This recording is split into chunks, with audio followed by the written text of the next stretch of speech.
కాంగ్రెస్ పార్టీలో ముఖ్య నేతగా వెలుగొందిన ఎంపీ శశిధరూర్ను ఇప్పుడు ఆ పార్టీ పక్కన పెట్టిందా? తన స్థానమేంటో చెప్పాలని రాహుల్ గాంధీని పదే పదే అడిగినా స్పందించడం లేదా? శశిధరూర్కు ఈ పరిస్థితి ఎందుకు వచ్చింది? మున్ముందు ఆయన పార్టీకి రాజీనామా చేయాల్సిన స్థితి వస్తుందా? కాంగ్రెస్ పార్టీలో ఈ విభేదాలు ఎందుకు వస్తున్నాయి చూద్దాం. ఇటీవల ఎంపీ శశిధరూర్ పార్టీపై తీవ్ర అసంతృప్తిని వ్యక్తం చేస్తున్నారు. పార్టీలో తనకు సముచిత గౌరవం దక్కడం లేదని వాపోతున్నారు. ఇటీవల శశిధరూర్ ఢిల్లీలో రాహుల్ గాంధీని కలిశారు. పార్టీలో తనను పక్కన పెట్టడం, ముఖ్యంగా పార్లమెంటులో కీలకమైన డిబేట్లలో పాల్గొనేలా అవకాశం ఇవ్వకపోవడం వంటి అంశాల గురించి రాహుల్కు చెప్పారు. పార్లమెంటులో కాంగ్రెస్కు నాయకత్వం వహించే సామర్థ్యం తనకుందని చెప్పినట్లు వార్తా కథనాల ద్వారా తెలుస్తోంది. తాను రాష్ట్ర రాజకీయాలపై దృష్టి పెట్టాలా లేదా తనకేదైనా మరో బాధ్యతను ఇవ్వాలనుకున్నారా అనే దానిపై స్పష్టత ఇవ్వాలని రాహుల్ గాంధీని కోరినట్టు తెలుస్తోంది. కేరళలో తనను సీఎం అభ్యర్థిగా ప్రతిపాదించాలని ఆల్ ఇండియా ప్రొఫెషనల్ కాంగ్రెస్ ఏమైనా ప్లాన్ చేసిందా అనేది కూడా చెప్పాలని, ఏదో ఒకటి క్లారిటీ ఇవ్వాలని రాహుల్ను కోరినట్లు సమాచారం. అయితే దీనిపై అధిష్టానం నుంచి ఇప్పటి వరకు స్పష్టత లేదని తెలుస్తోంది. అయితే శశిధరూర్ ఇన్నాళ్లుగా పార్టీలో కీలకమైన వ్యక్తిగా ఉన్నారు. దీనికి తోడు ఆయనకు లెఫ్ట్ ఎకోసిస్టమ్ మొత్తం ఫాలోయింగ్ ఉంది. అయినా కూడా కాంగ్రెస్ పక్కన పెట్టడానికి కొన్ని కారణాలున్నాయంటున్నారు విశ్లేషకులు. ఇటీవల ప్రధాని మోదీ అమెరికా సందర్శనకు వెళ్లినప్పుడు ఆయన శశిధరూర్ ప్రశంసించారు. అమెరికా అధ్యక్షుడు డొనాల్డ్ ట్రంప్తో మోదీ చర్చలు ఆశాజనకంగా ఉన్నాయన్నారు. ట్రంప్తో జరిగిన అత్యున్నత స్థాయి సమావేశంలో ఆయన హుందాగా నడుచుకున్నారని కితాబిచ్చారు. దేశం ఎదురు చూస్తున్న అనేక సమస్యలు త్వరలో పరిష్కారం అవుతున్నాయని ఆశాభావం వ్యక్తం చేశారు. అమెరికా భారత్పై టారిఫ్లు విధిస్తున్నందున మనం కూడా తొందరపాటు చర్యలు తీసుకుంటే ఆ ప్రభావం దేశం నుంచి ఎగుమతయ్యే ఉత్పత్తులపై పడే అవకాశం ఉందన్నారు. అమెరికా పర్యటనలో భాగంగా అక్రమ వలసదారుల అంశంపై మోదీ మాట్లాడడాన్ని శశిధరూర్ సమర్థించారు.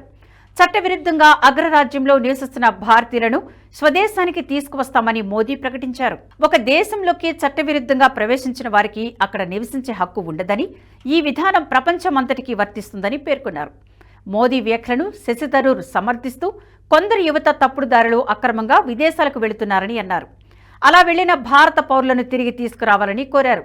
భవిష్యత్తులో ఇటువంటి అక్రమ వలసలను నివారించడానికి అధికారులు తగిన చర్యలు తీసుకోవాలని కోరారు. ట్రంప్ F-35 యుద్ధ విమానాలను ఆఫర్ చేయడాన్ని భారత్కు శుభ పరిణామంగా పేర్కొన్నారు శశిధరూర్. దీనిపై సొంత పార్టీ నుంచి వ్యతిరేకత రావడంతో శశిధరూర్ క్లారిటీ ఇచ్చారు. పార్టీ ప్రయోజనాల కోసమే ప్రతిసారి మాట్లాడలేమని అన్నారు. తాను పార్టీ ప్రతినిధిని కాదని, ప్రజలు ఎన్నుకున్న ఎంపీనని చెప్పుకొచ్చారు. ప్రజాస్వామ్యంలో ఓ కీలకమైన వ్యక్తిగా తాను మాట్లాడతానని స్పష్టం చేశారు. శశిధరూర్ మోదీపై ప్రశంసలు కురిపించడంపై కాంగ్రెస్ హైకమాండ్ అసంతృప్తితో ఉన్నట్లు తెలుస్తోంది. నిజానికి కాంగ్రెస్ పార్టీ అధినాయకత్వమైన గాంధీ కుటుంబానికి ఇతరులను సందర్భోచితంగా కొనియాడడం గిట్టదు. తమకు భజన చేయాలే తప్ప ఇతరులు ఎంత గొప్ప పని చేసినా ప్రశంసించకూడదన్నది హస్తం పార్టీ భావన. సాధారణంగా రాజకీయాల్లో అటువంటి ధోరణి ఉండదు. సందర్భానుసారంగా ప్రభుత్వం చేసిన కొన్ని మంచి పనులను ప్రశంసించడం ఉంటుంది. ప్రతిపక్ష నాయకులైనా సరే కొన్నిసార్లు మంచి పనులను గుర్తిస్తారు.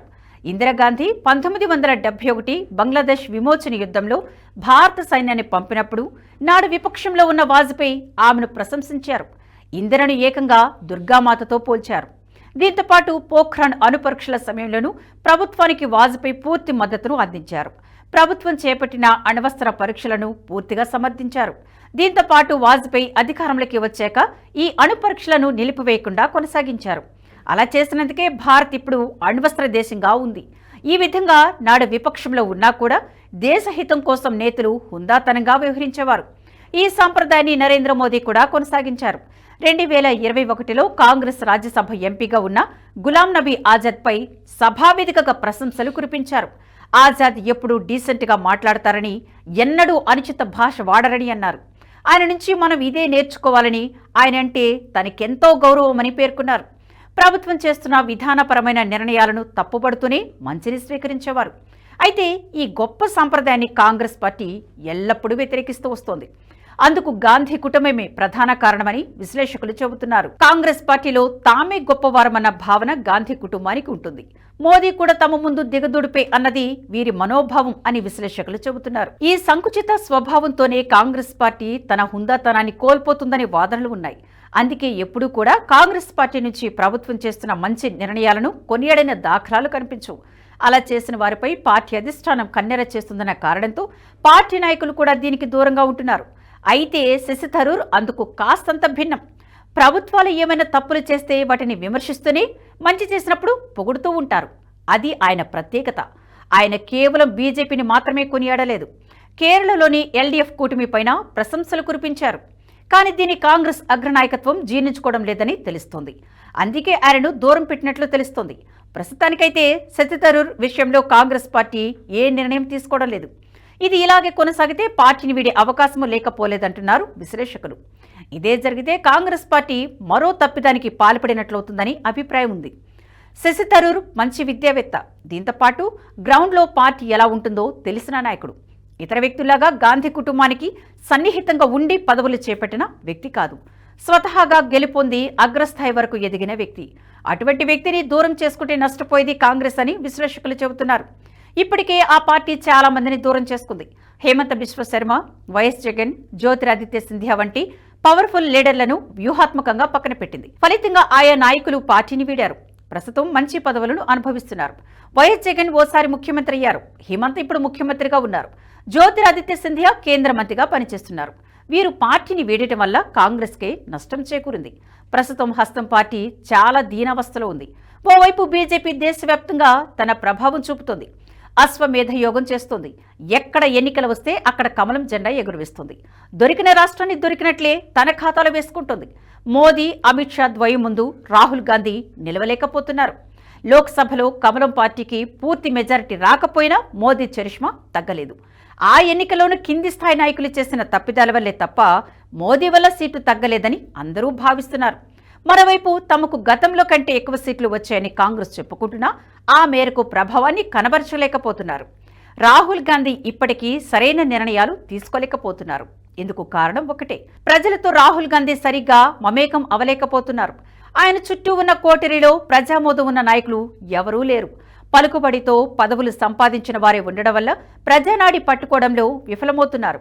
అందుకే కాంగ్రెస్ పార్టీకి ప్రజల నుంచి గెలుపొందిన నాయకులు కావాలి. అటువంటి నాయకుల్లో ఒకరు శశి థరూర్.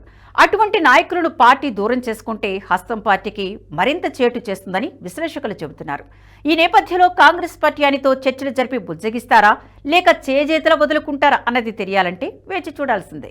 ఈ వీడియో మీకు నచ్చినట్టయితే లైక్ చేయండి, 10 మందికి షేర్ చేయండి. అలాగే కామెంట్ల రూపంలో మీ అభిప్రాయాలను మాతో పంచుకోండి. Nationalist hub group of channels ను సబ్స్క్రైబ్ చేసుకుని తెలుగునాట జాతీయవాద జర్నలిజాన్ని ప్రోత్సహించండి. ఈ వీడియో కింద ఉన్న బెల్ ఐకాన్ పై క్లిక్ చేయడం మర్చిపోవద్దు.